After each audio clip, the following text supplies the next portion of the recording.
상황을 주관하시는 하나님, 오늘 목소리가 제대로 되지 않아서 우리 성도들이 불편하지 않도록 도와주시고, 또 그래도 그 말씀의 내용을 집중해서 은혜되는 시간 되도록 성령님 함께해 주옵소서.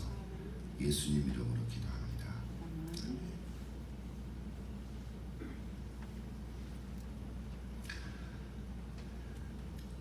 하나님은 복 주시는 분이십니다. 복 주시는 하나님, 오늘 제목인데요. 그런데 하나님께서는 그 복을 이상하게 직접 주시지 않고요, 꼭 사람을 통해서 주십니다. 물론 창세기 초창기에는 직접 주시는 경우도 있기는 했지만, 그 후로 대부분의 하나님의 복은 사람들을 통해서 주십니다. 그래서 하나님은 우리를 축복의 통로로 삼으셨습니다. 그래서 하나님께서는 나를 통해서 다른 사람이 복을 받기를 원하십니다. 내가 다른 사람을 위해서 기도하면 그 사람이 복을 받습니다. 우리가 생각하죠. 나는요? 그럼 나는 언제 복을 받나요? 그건 다른 사람이 나를 위해서 기도를 해줘야 돼. 다른 사람이 나를 위해서 기도하는 경우가 없으면 나는 복을 못 받는 거예요. 그러나 하나님께서 나를 통해서 다른 사람이 복을 받게 한다는 그 자체가 얼마나 놀라운지 모르겠습니다. 저와 여러분을 통해서 하나님께서는 축복의 통로로 삼아주셨어요. 여러분 다 축복의 통로가 되십시오. 여러분을 통해서 다른 사람이 복을 받는 그런 사람들이 되십시오. 특별히 우리 2023년도 새해에는 그런 사람들이 많아지기를 바랍니다. 한 번 해서 복이 되겠습니까? 하고 또 하고 또 하고 그 사람을 위해서 계속 기도하면 진짜로 하나님께서 그 사람을 바꿔주시고요, 그 사람이 딱 알맞는 복으로 채워주실 줄 믿습니다. 그것을 우리 2024년 마지막 때 감사절이나 또 마지막 주에 가가지고 하나님께 응답받았다고 우리가 같이 나누는 날이 되기를 기도합니다. 소망해 봅니다. 오늘 본문을 보면 모세를 통해서 하나님의 주신 메시지인데, 아론과 그의 아들들이 이스라엘 백성들에게 하나님의 복을 전하라, 이런 말씀이죠. 이른바 축복의 메시지인데 6장 27절을 먼저 봅니다. 같이 한번 읽어볼까요? 6장 27절. 그들은 누구죠? 아론과 아들들이죠. 그러니까 그들은 이같이 내 이름으로 이스라엘 자손에게 축복할지니 내가 하나님이요 그들에게 복을 주리라. 여러분 그냥 지나갈 수 있는 구절인데 정확하죠? 정확합니다. 축복이라는 단어와 복이라는 단어, 제가 1월 1일에도 말씀했지요. 복의 주어는 하나님이고 축복의 주어는 사람이라고 그랬어요. 물론 우리가 축복이라는 단어를 너무 귀해서 하나님의 축복 이렇게도 말하긴 하는데, 이해하면서 받지만 정확하게 쓰려면 하나님의 복 이렇게 얘기해야 되고, 나의 축복 이렇게 얘기하는 게 정확하죠. 성경도 저렇게 되어 있죠. 그들은, 아론과 그의 아들들은, 이게 사실 제사장들이라는 거죠. 모세가 축복하지 않았어요. 물론 모세도 축복하지요. 모세도 이스라엘 백성들을 위해서 축복했지만, 모세가 아론과 그의 아들들, 즉 제사장들에게 이제 말씀하는 거예요. 저보다 하나님께서 모세에게 가르쳐 준 거잖아요.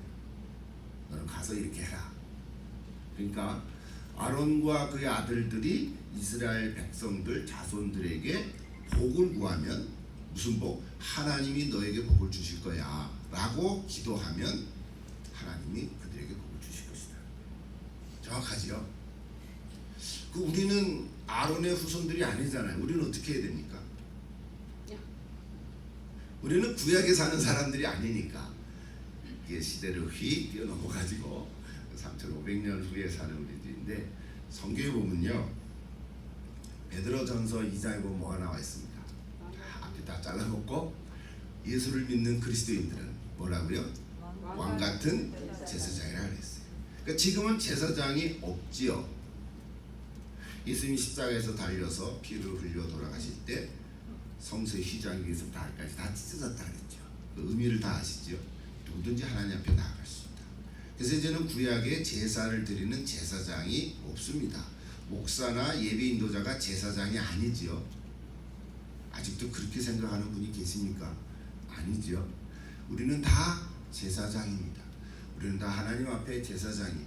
그러니까 제사장이라는 건 우리가 제사를 드릴 일은 없지만 호칭상 상징적으로 그 말은 내가 이제 하나님 앞에 나아갈 수 있다는 거죠. 그래서 우리는 제사장으로서 다른 사람을 위해서 기도할 수 있습니다. 기도해 주어야 합니다. 우리 자녀를 위해서 기도해 주고요, 배우자를 위해서 기도해 주고요, 우리 성도를 위해서 기도해 주고요, 또 여러분은 저를 위해서 기도해 주고요. 기도를 해줄 때 그 사람에게 하나님의 복이 임하는 거죠. 나는 아까 얘기했지만 다른 사람이 나를 위해서 기도 안 하면 내가 복은 없어요. 그래서 다른 사람이 나를 위해서 기도하도록 부탁도 하고, 또 가만히 있어도 다른 사람이 나를 위해서 기도해 주겠죠. 또 많은 사람들이 나를 위해서 기도해 주실 거예요. 그래서 얼마나 감사한 일이죠. 어쨌든 그래서 우리 모든 그리스도인들은 이제 축복의 통로로서 우리는 살아가는 것입니다. 그러나 분명히 기억해야 되겠죠. 축복은 내가 하지만 복은 누가 주신다고요? 하나님이 주세요. 축복할 권한은 내게 있습니다. 축복할 권한은 내게 있지만 내가 복을 주는 건 아니라는 거예요. 그것도 그만하시면 안 되는 거죠. 부모님은 자녀들에게 용돈도 주고 뭐 이것저것 먹을 것도 주고 다 해주니까 부모가 왕인 줄 알지만 아닌 거죠. 부모가 자녀들을 위해서 축복할 권한은 줬지만 복은 하나님이 주십니다. 이 축복의 통로의 원형은 아브라함에게로 거슬러 올라갑니다. 그 얘기를 다 할 수는 없어요. 한 절만 볼게요. 창세기 12장부터 아브라함이 시작되는데 1절부터 3절 다 아시죠? 너는 너의 고향 친척 아비집을 떠나라. 내가 지시할 땅으로 가라. 그러면서 2절에 뭐라 그랬어요? 내가 너를 큰 민족을 이루고 내게 복을 줘 내 이름으로 창대하게 하리니 그 다음 너는 복이 될지라 그랬어요. 옛날 번역엔 복의 근원이라는 단어를 썼는데 그 근원이라는 단어가 오해가 있어서 너는 복이 될지라 이렇게 됐습니다. 이건 복이 된다는 거예요. 얼마나 놀라웁니까? 그러면서 3절에 뭐라 그랬어요? 너를 축복하는 자에게는 내가 복을 내리고 너를 저주하는 자에게는 내가 저주할 것이다. 이게 축복의 통로라고 하는 단어를, 사실 축복의 통로라는 단어 자체는 성경적인 용어는 아니지만 우리가 이렇게 쉽게 쓰는 것이 하나님께서 나를 통해서 다른 사람에게 복을 주시기를 원하신다. 우리가 이 이야기입니다. 오늘도 우리 그리스도인이 된 저와 여러분, 또 영적으로 제사장이 된 저와 여러분, 다 축복의 통로가 되기를 축복합니다. 자, 이제 오늘 본문으로 들어가겠습니다. 오늘 본문은 모세를 통해서 우리에게 주신 축복의 기도라 그래요. 세 가지죠. 민수기 6장 24절부터 26절, 4, 5, 6절 세 가지 복입니다. 지켜주시고 은혜를 주시고 평강을 주신다. 그 세 가지. 지켜주시는 복, 지킴, 보호하시고 은혜의 복이죠. 평강의 복입니다. 저걸 뭐 설명을 더 필요로 하지 않을 만큼 우리 잘 알아요. 그죠? 저런 복을 다 받기를 원하시죠? 나 저런 복 받고 싶지 않고요. 하나님 물질의 복을 한 100억을 주면 안 될까요? 이런 분이 있습니까? 은혜보다는 건강의 복을 100세까지 살되 99세까지 건강하게 살다가 잠깐 아팠다가 갈 수 있도록 복을 주세요. 그런 복도 괜찮을 것 같긴 해요. 근데 성경은 저 세 가지 복을 주신다고 하셨어요. 여러분 마음에 드시니까? 네, 아멘 하고 또 이것도 구하고. 근데 오늘은 저 세 가지를 좀 간단하게 생각해 보려고 해요. 다 아시지만 자, 첫 번째 24절이에요. 너를 지키기를 원한다. 이게 지키다라는 단어를 이렇게 보니까 샤마르라는 히브리어를 썼어요. 제 아내가 저 구절을 가지고 설교하는데 곡을 줬는데 아까 재밌죠? 따라 부를만 하죠, 그죠? 근데 그 중간에 여호와 샬롬은 너무 잘 아니까. 평강은 샬롬, 우리가 다 샬롬 아닌데 여호와 지키는 거는 뭐나. 저도 찾아보니까 샤마를 하게 되겠어요. 근데 저거 원래 뜻은 저런 뜻이에요.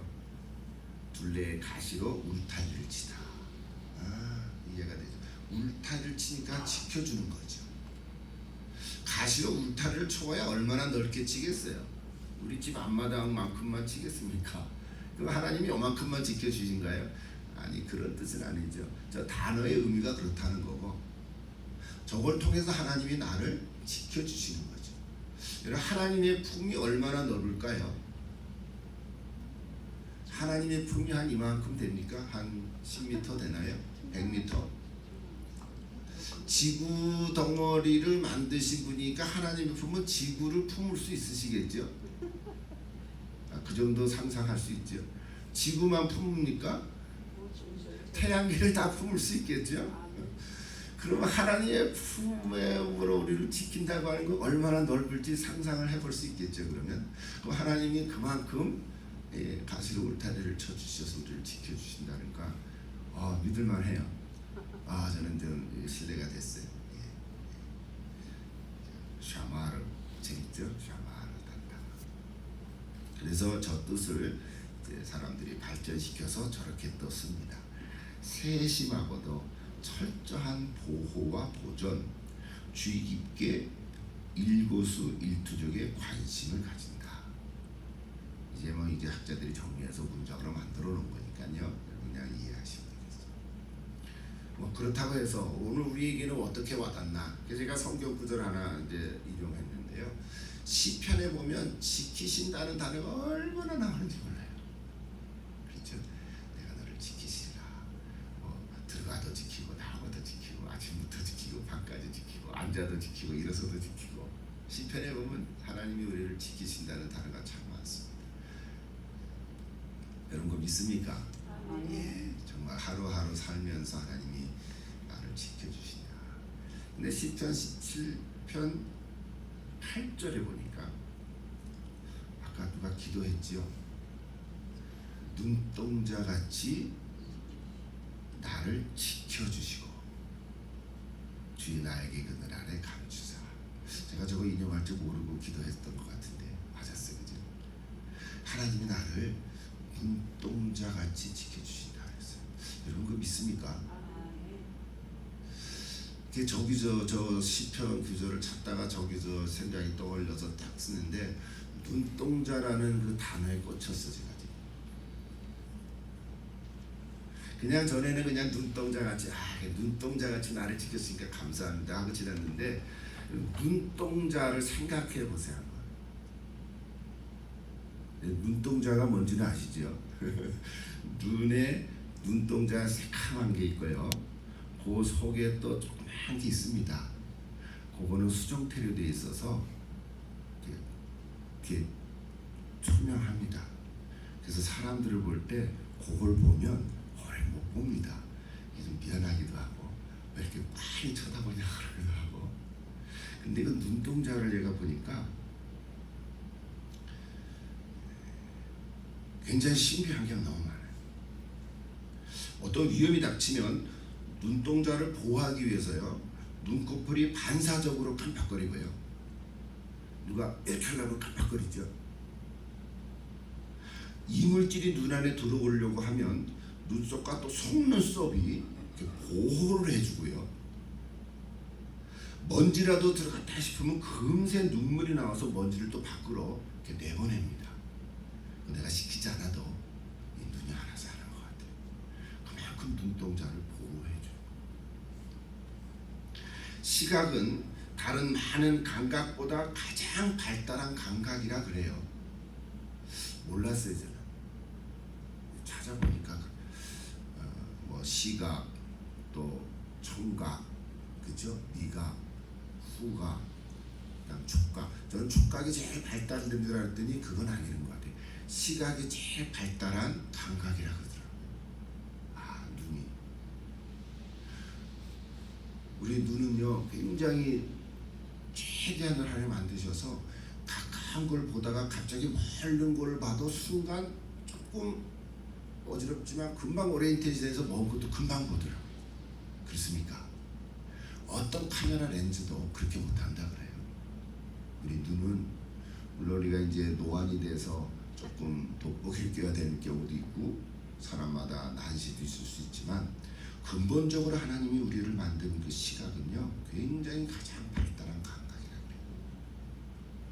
눈에서 뇌로 연결되어 눈에 보이는 것을 인지하게 하는데 그게 신경세포 다발로 되어 있는데 그게 한 100만 개 이상이라 그래요. 저는 모르죠. 제가 보니까 그 물체에서 나온 빛이 망막에 맺혀서 상을 형성하면 그것이 시신경을 통해서 우리의 뇌로 받아들여지는데 시신경은 뇌의 신경이 12쌍이 있는데요. 특별히 시신경은 두 번째 쌍이라 그래요. 그래서 제2번의 뇌신경을 시신경이라 한다 그러더라고요. 그러니까 시신경이 그만큼 두 번째로 중요하다 그러더라고요. 여러분 뇌의 신경이 12쌍이 있는데 12가지가 있는데 그중에 뇌로 그러니까 눈에서 뇌로 가는 이 시신경이 두 번째 뇌신경이라고 그랬어요. 시각신경, 눈돌림 신경, 도르래 신경 등으로 되어 있대요. 저도 모르지만 소개하는데 여러분 신비하지 않으세요? 안과 의사는 눈 하나 가지고 평생을 공부하고 평생을 그거 갖고 일하지 않으세요? 그러니까 다른 부위가 다 중요하지만 눈이 참 중요한 것 같으세요. 눈을 건강하게 유지하면 참 좋겠습니다. 하나만 더 소개. 최근에 2018년 프린스턴 대학의 세바스찬슨 교수 연구진이 망막의 수많은 신경 세포들에게서 눈에서 뇌를 이어주는 통로인 신경절 세포를 찾았답니다. 그러니까 이거는 새로운 또 세포예요.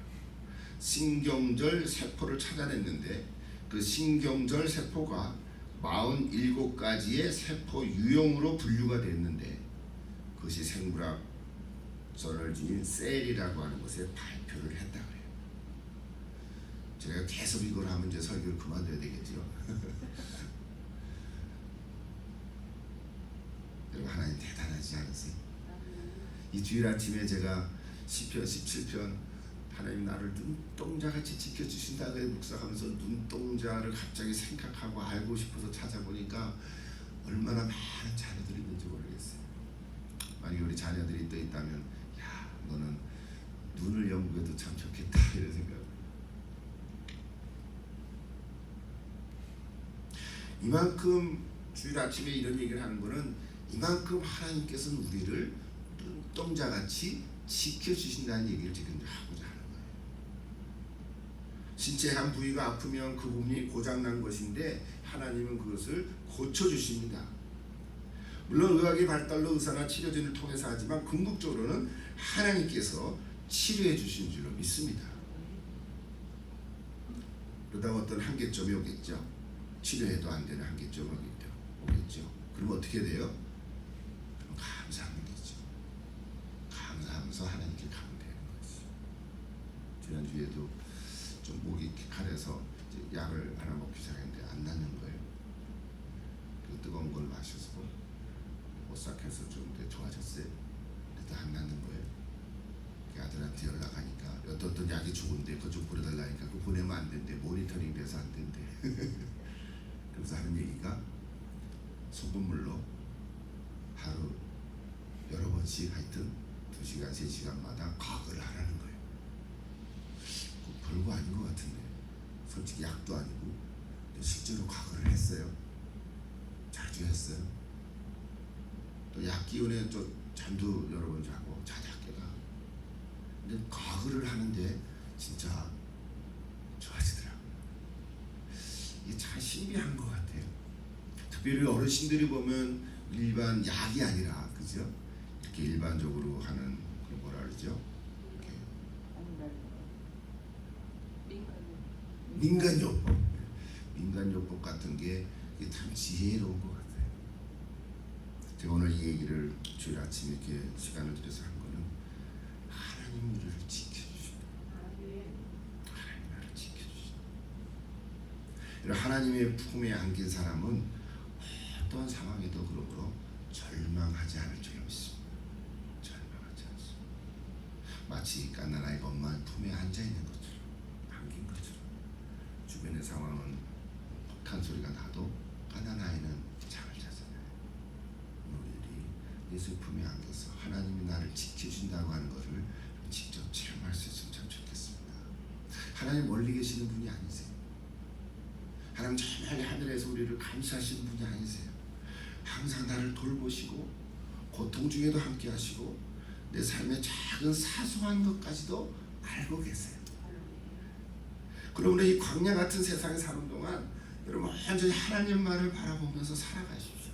오늘 첫 번째 복이 지켜주시는 복인데 뭐 더 이상 뭐 설명 필요 없죠. 이미 다 아시는 거니까. 그래서 이거는 시편 얘기하면서 엉뚱한 눈동자 얘기를 했는데요. 여러분 하나님이 나를 그렇게 눈동자같이 지켜주신다고. 이 안에 100만 개 세포가 있어가지고 아직도 발견하지 못하는 의학적인 사실을 지금도 학자들은 연구를 하고 의사들은 연구해서 발표를 하고 참 자기 인생을 거기에 들어서 평생을 살아가는 그 학자를 보면 참 대단하지만 그보다도 더 위대하신 분은 하나님이시잖아요.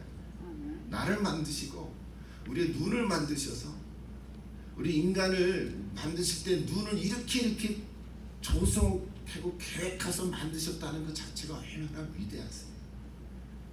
나를 만드신 하나님, 물론 뭐 눈뿐이겠어요. 머리부터 발끝까지 다 만드시고 그 하나님을 위대하신 그 분을 우리가 하나님을 아버지라고 부르니까 하나님 나를 지켜주세요. 아니 네가 기도하기 전에 이미 나는 너를 지키고 있다. 그걸 확신하고 어떤 형편에 있든지 간에 낙심하거나 두려워하지 않기를 다시 한번 기도합니다. 축복합니다. 옆에 분과 한번 인사하면 어떨까요? 하나님께서 지켜주실 것입니다. 하나님께서 지켜주실 것입니다. 눈동자같이 보호해 주실 것입니다. 염려하지 마십시오. 너무 좋아요. 두 번째 보십시다. 두 번째 25절 은혜 베푸시는 복. 은혜. 여기 특별히 하나님의 얼굴을 비추사 이런 단어가 앞에 있어요. 얼굴을 비춘다. 여호와의 얼굴이다. 하나님의 성품을 이렇게 표현하는 거죠. 사실은 하나님의 얼굴이 있습니까? 모르죠. 근데 뭐 우리 인간 같은 얼굴이 하나님의 얼굴이 있으면은 그거는 얼굴이라고 볼 수가 없죠. 너무 커서 얼굴인지 그냥 평평한 벽인지 모를 거예요. 너무 크니까. 그렇지 않습니까? 제 말이 이해하신 거죠? 얼굴이 요만해야 뭐 예쁘기도 하고 미인이 그렇지 얼굴이 이만하면은 그게 얼굴이 코가 어디 있는 거야 그러면 이게 안 어울릴 거 아니겠어요? 근데 지구만한 얼굴이 있을까요? 그 말이 안 되는 거죠. 그러니까 이거는 상상인 건데 그거를 뭐라 그러냐면 어려운 말로 신인 동형 동성론이라 그래요. 그러니까 이거 하나님을 사람과 같이 표현하는 하나의 표현법이죠. 하나의 의인법이죠. 의인법인데 하나님의 코도 있나요? 하나님 눈도 있고 하나님 귀도 있고 하나님 입도 있고 손도 있고 발도 있고 시편에 보면 그런 표현이 다 나와요. 하나님 우리 귀 들으시니까 귀도 있으시겠지. 말도 하니까 입도 있으시겠지. 우리를 품으신다니까 손도 있고 뭐 이게 그러니까 하나님과 우리 인간 사이의 그런 관계성을 표현하기 위해서 하는 시적인 언어죠. 그걸 신인, 동형, 동성론 뭐 이렇게 얘기합니다. 자 그렇다는 거죠. 그러니까 신음소리도 들으시고. 근데 그보다 얼굴을 중요한 거예요. 얼굴을 감추거나 가린다는 것은 우리 인간에게는 절망이고 죽음이에요. 하나님이 우리 얼굴을 가리신다는 거는요, 우리는 이제 죽어야 돼요. 요한계시록 얘기할 때 이 표현 하나 썼습니다. 하나님 우리를 심판하신다고 할 때 막 불을 내리고 또 우리 노아 때처럼 홍수로 심판하고 뭐 그런 것도 있지만 사실은요 가만히 내버려 두는 게 가장 무서운 심판. 하나님은 뭐라고 한 걸까? 얼굴을 돌리시. 하나님이 악인의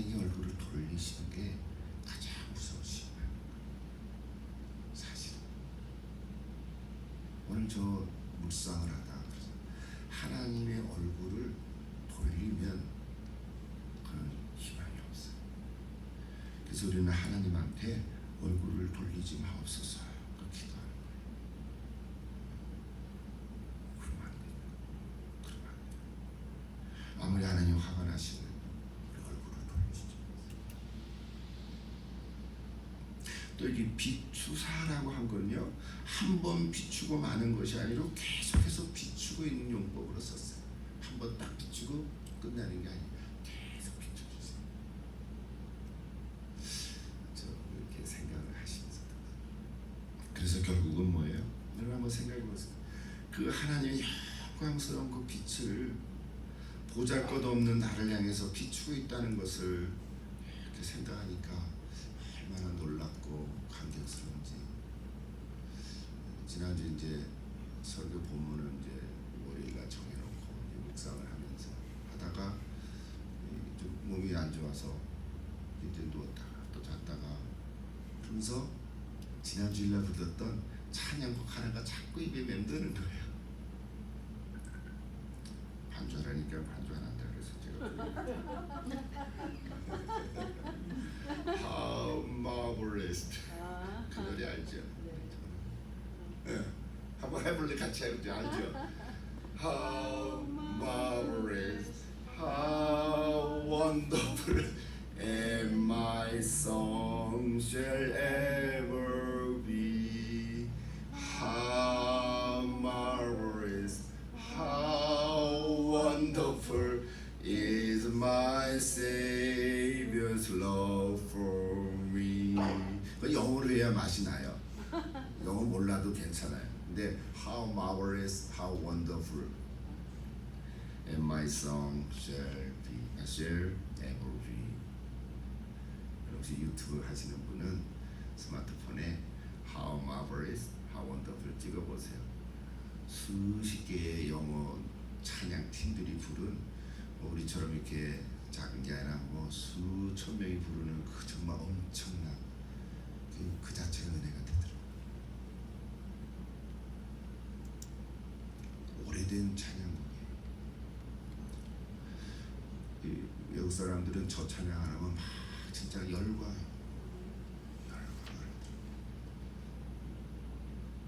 진짜 한번 멋있게 불러보고 싶어. 한 번 더 해봤어. How marvelous, how wonderful, and my song shall ever be. How marvelous, how wonderful is Savior's love for me. 미안해요, 제 노래를 잘 못하지만 힘들고 지친 영혼에 하나님의 놀랍고 찬란한 빛을 비추시는데 어떻게 감격하고 기쁨이 솟아나지 않을 수 있겠냐. 근데 그런 하나님께서 오늘 어떤 복을 주시냐면 은혜를 베푸시다. 은혜를 베푸시기 바랍니다. 은혜라는 단어 하나 더 볼까요? 히브리어 보니까 헨 또는 하난 뭐 이런 단어도 썼어요. 구부리다, 아랫사람들에게 몸을 굽히다 이런 뜻인데 그것이 발전해서 은혜를 베푼다, 긍휼히 여기다 이런 의미로 사용했다 그래요. 그러니까 결국 하나님의 은혜라는 뜻은 우리 너무 잘 알죠. 자격이 없는데 베풀어 주시는 거잖아요. 선물이죠. 죄로 죽을 수밖에 없는 우리를 조건 없이 베풀어 주시고 용서해 주시는 하나님의 긍휼하신 사랑. 우리가 다 알죠. 그래서 히브리어로 헤세드라고도 해요. 헤세드는 사랑이라는 뜻인데 은혜를 또 헤세드 이렇게도 말하는 것 같아요. 어쨌든 그거 몰라도 되는데 은혜 하나 분명한 건 뭐예요? 우리가 은혜로 구원을 얻은 것이 확실합니까? 성경 구절을 근거로 얘기하면 돼요. 에베소서 2장 4절 5절 긍휼히 풍성하신 하나님이 우리를 사랑하신 그 큰 사랑을 인하여 허물로 죽은 우리를 그리스도와 함께 살리셨고 너희는 은혜로 구원된 것이라.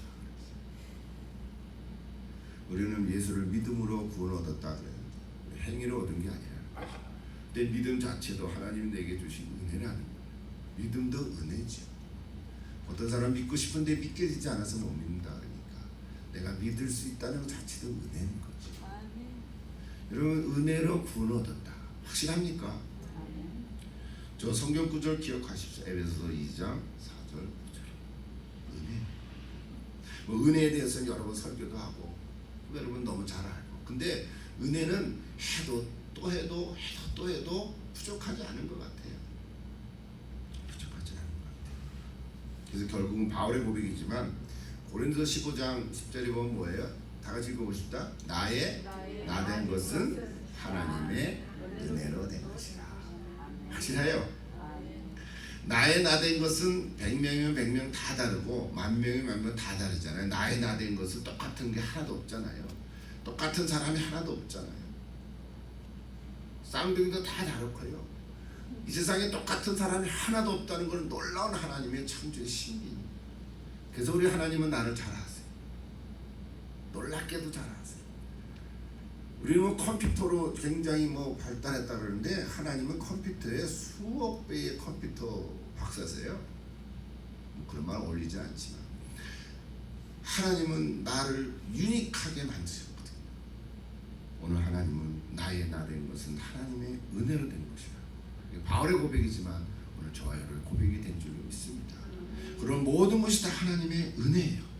확실하죠? 모든 것이 하나님의 은혜. 은혜의 찬양이 얼마나 많습니다. 지금까지 살아온 것도 하나님의 은혜고 지금 살아가고 있는 것도 하나님의 은혜고 아유 지금 병들었는데요 그것도 은혜고 앞으로도 살아갈 것도 하나님의 은혜고 아니 나이가 들 텐데요 그것도 은혜예요.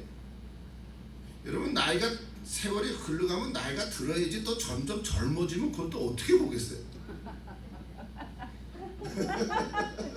생각해 보신 적 있어요? 아 이게 나를 보고서 이거 뭐냐 이거 참 젊었을 때가 좋은데 그런 분들 계시면 생각을 한번 해보세요. 그러면 젊음으로 돌아가면 좋겠나? 한 해가 먹으면 하나 마이너스 돼서 더 젊어져. 한 해 2년이 지나면 2년 더 젊어져. 10년이 세월이 지나면 10년 더 젊어지고 돌아가면 좋을 것 같으세요? 이상해지지 않을까요? 나이는 90인데 옛날 30처럼 펄펄 달려다니면 그거 어떡할까요? 하나님은 우리에게 은혜를 주셨는데 지금까지 살아온 것도 은혜고요. 지금 살고 있는 것도 은혜고요. 내가 어떤 모습이든지 그 자체가 은혜. 나의 나된 거는 은혜니까. 앞으로 살아갈 것도 은혜입니다. 괜찮습니다. 그러시죠? 괜찮은 거예요. 괜찮은 거예요. 그래서 우리는 고백하는 거예요. 아, 하나님의 은혜구나. 시간이 가서 세 번째 마지막 가십니다. 은혜에 대한 얘기를 못했어요. 세 번째 무슨 복이에요? 평강의 복. 이것도 뭐 잘 알죠. 여호와 샬롬. 소개 안 해도 되죠. 샬롬. 여기도 하나님의 얼굴이라는 단어가 나왔어요. 내게로 향하여 드사라는 게 26절인데 25절에는 얼굴을 비추사. 이것도 좀 찾아봤지요. 보니까 저렇게 돼 있어요. 25절에 언급했던 하나님의 얼굴을 비추사라는 단어에 비해서 26절에 나타난 얼굴을 내게로 향하여 드사라는 단어는 더 구체적이고 적극적인 행동을 묘사한 거다. 뭐 그냥 주석가들이 쓴 거니까 참고로 알아요. 근데 참고로 아는지만 일리는 있잖아요. 어떤 선택한 대상에 대해서 특별한 관심을 가지고 주의 깊게 계속해서 주목하고 주시하는 것을 뜻하는 것이다. 같은 단어 반복해서 쓴 거예요. 자, 어떤 대상에 대해서 자 생각해 보세요. 여기 지금 사람이 한 100명이 있어요. 근데 그 중에 내 아들이 하나 있어요. 그럼 누구를 주목할 것 같아요? 네. 졸업식장에 갔어요. 수천 명이 졸업을 하는데 그 수천 명 졸업하는 중에 누가 제일 눈여겨봐야 돼요? 근데 다 똑같아서 안 보여. 만원경 갖고 가봐야 돼.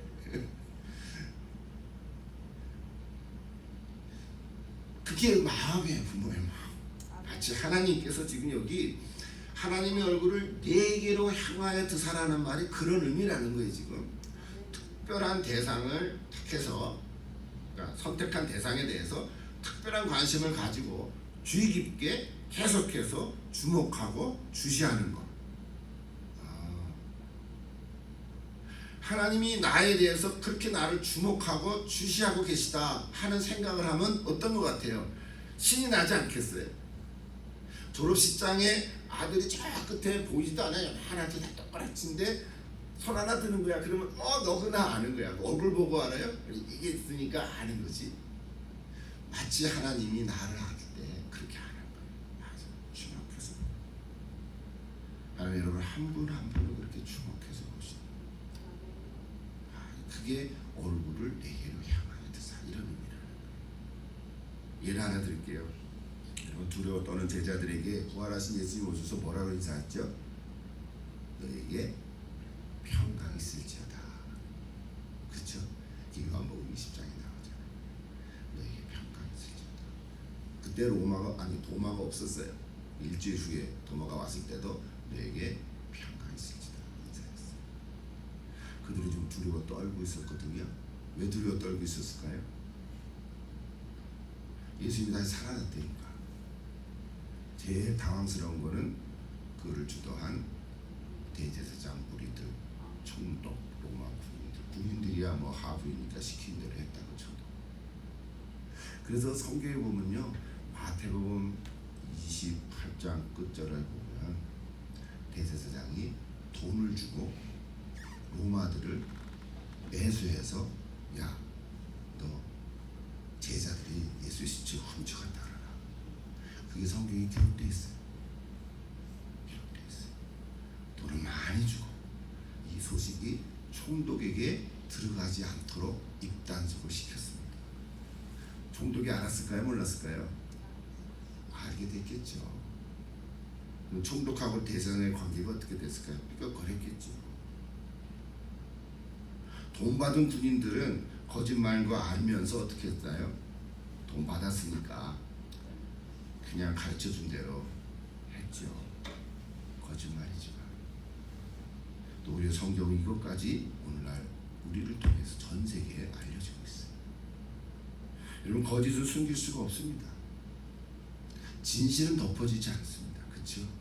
어둠은 빛을 이길 수가 없다. 구체적으로 하나님께서는 선택한 제자들에게 특별한 관심을 가지고 주목해서 찾아오셔서 문이 닫혔는데 오셔서 내게 평강이 있을지어다 평강의 복을 주셨다. 오늘도 저와 여러분에게 이런 평강의 복을 주시기를 기도합니다. 뭐 여러분의 상황이 어떨지 뭐 아는 만큼 제가 아는 거지만 여러분 각자의 삶 속에서 뭔가 좀 불안해 힘들어 뭔가 촉촉해 그럴 때 하나님께서 여러분을 찾아오셔서 성령님께서 어떤 방법으로 사람마다 다 다르게 여러분에게 평강의 은혜를 주실 줄 믿습니다. 평강의 복을 주시기를 제가 기도하고 축복합니다. 몸이 좀 불편해도요 마음에 평강이 있으면 괜찮아요. 이길 수 있거든요. 살아갈 수 있거든요. 하나님께서 복을 주시되 평강의 복을 주신다는 이 말씀은 정말 여러분이 직접적으로 체험할 수 있기를 기도합니다. 한번 해보세요. 해보셨겠지만 또 하세요.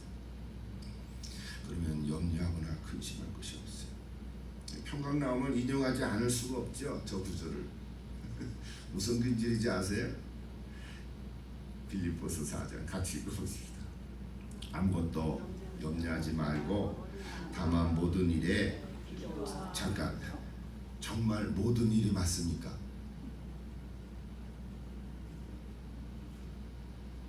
지금 힘들어 죽겠는데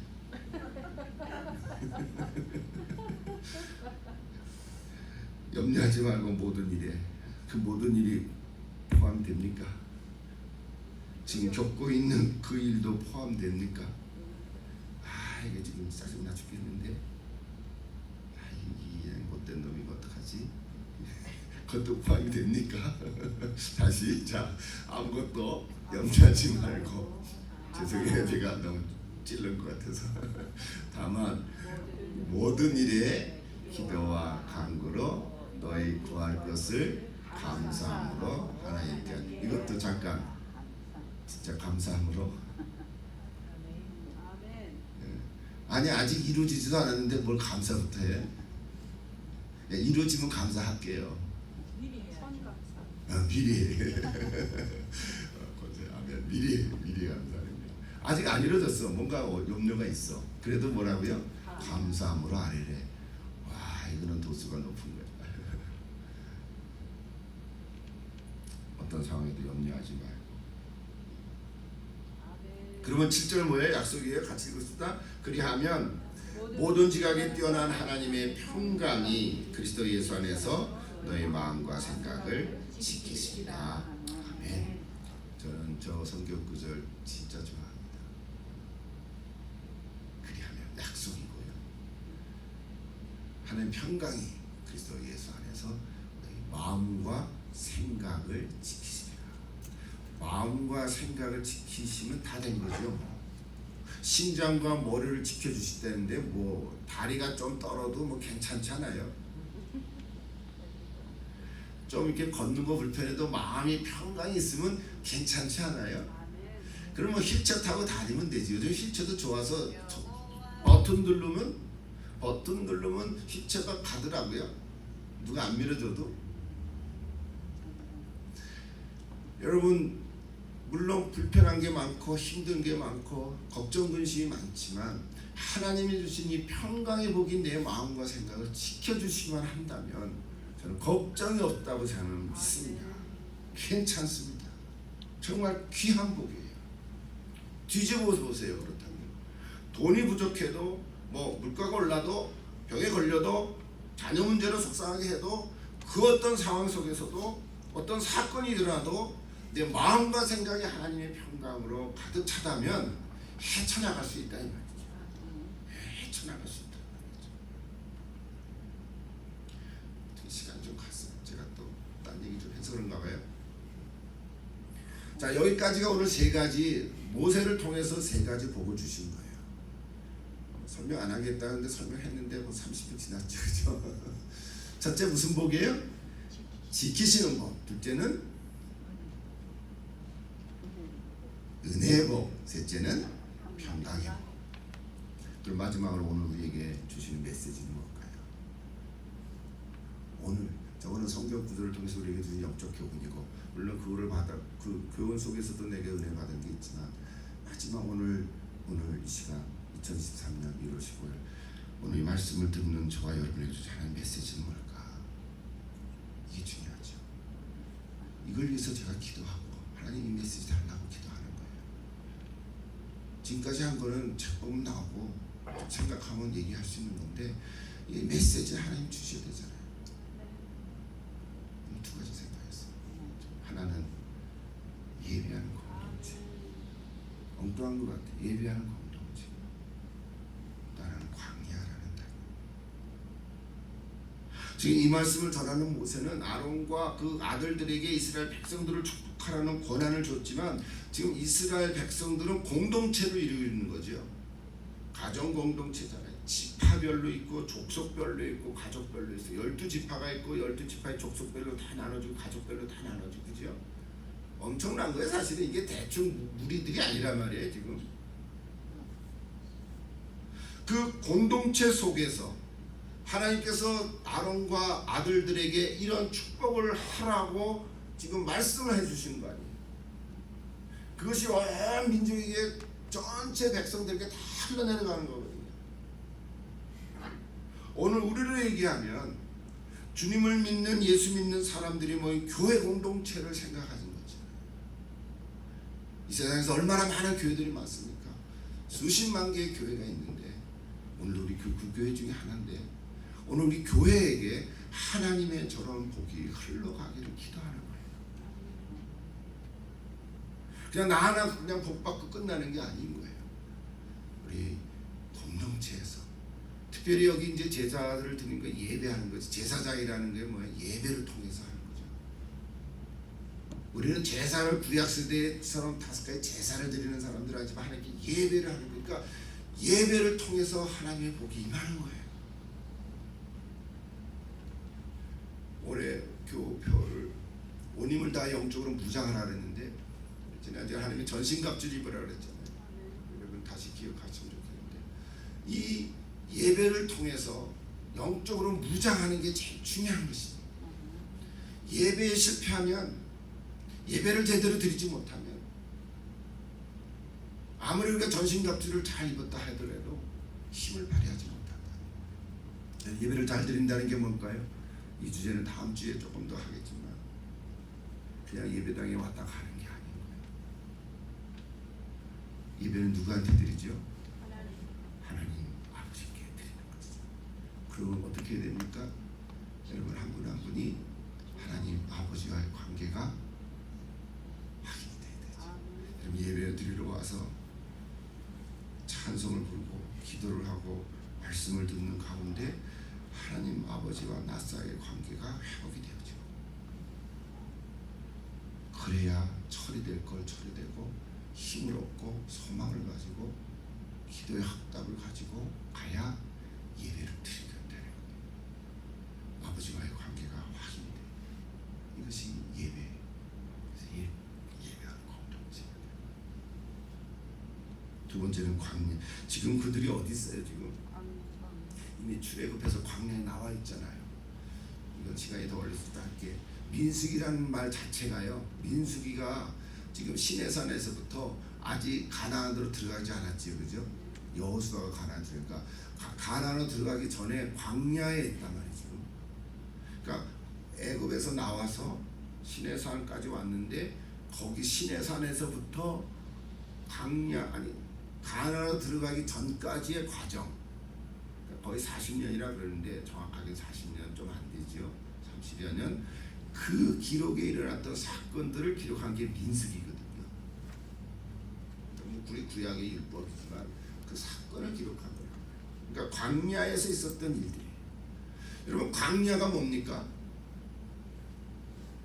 광야는 아무것도 없는 거예요. 먹을 게 없어요. 뭐 농사를 지어서 파먹을 수가 없어요. 따먹을 수가 없어요. 열매가 없어요. 물도 어디서 구할 수가 없어요. 오아시스 그거 진짜 어려운 일이에요. 그럼 어떻게 해야 돼요? 광야에서 할 일이 뭐예요? 하나님만 바라볼 수밖에 없는 거예요. 이게 진짜 미쳐 돌아가는 거예요. 진짜 이게 광야에서 하나님을 예배한다는 게 이거밖에 없는 거예요. 하나님만 의지하고 하나님만 예배할 수밖에 없는 거예요. 지금 모세가 본문 6장을 통해서 주신 축복인데 광야에 있는 거예요. 그들이 서 있는 삶의 자리는 광야라. 광야에서 하나님을 예배할 때 하나님 복을 주시겠다. 그 사건.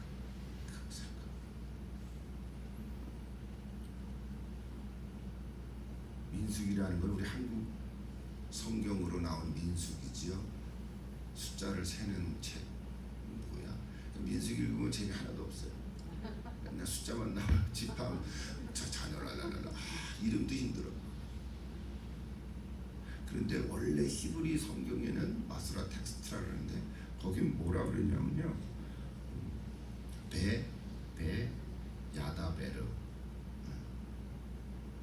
원래 그 뜻은 그리고 그가 말씀하셨다 이런 뜻이에요. 그러니까 히브리어로 성경 읽는 사람은 민수기라는 개념이 아니고 그리고는 앞에 레위기가 있으니까 그리고 하나님이 말씀하셨다. 이게 민수기 책 이름이에요. 근데 그 후에 랍비들이 그건 좀 이상하다 해서 바꿔서 통속적으로 쓴 단어가 뭐냐면 미드바르라고 돼 있어요. 근데 그 바로 미드바르가 무슨 뜻이냐면 광야라는 뜻이라는 거예요. 제가 뭐 잘 알아서 얘기하는 게 아니고 연구하니까 그런 광야라는